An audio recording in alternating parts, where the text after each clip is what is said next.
Hey guys, today we're going to have a talk about opioids. No, not that talk. Don't do drugs, resist that peer pressure.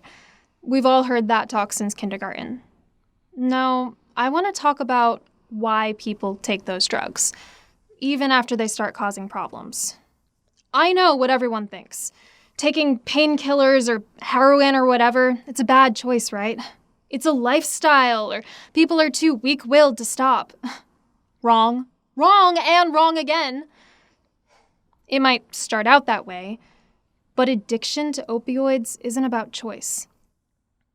It's a disease that literally takes over your brain. Check it out.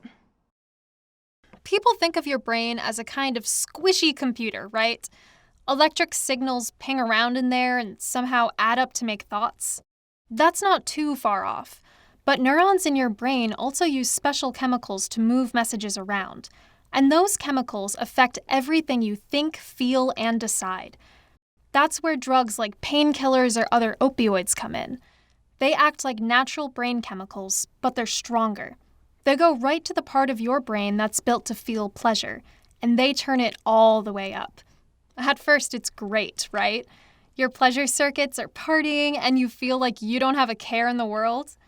But there's a catch. Because our brains aren't built to feel pleasure all the time. So when your pleasure signals go to 11, your brain starts to tune those signals out.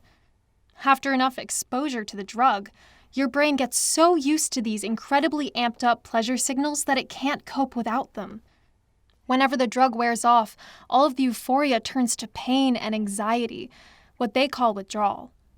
Eventually, opioids don't even give you pleasure anymore. Instead, you have to take them just to feel normal. At that point, you're trapped. If you keep taking opioids, you're going to need to take increasing amounts of the drug just to feel normal. And every time you do, there's a risk you'll take too much. You'll overdose, and the drugs will stop you from breathing. But if you stop, you face days of withdrawal symptoms and months of powerful cravings. That doesn't mean there isn't hope. Lots of people get into recovery, even after a long time taking opioids. If they do, their system will slowly reset and begin to heal. But quitting is hard, and it takes a lot of support, and often medical help using medications. So the next time you hear about someone being addicted to drugs, have a little understanding, okay? It's never about just deciding not to take drugs.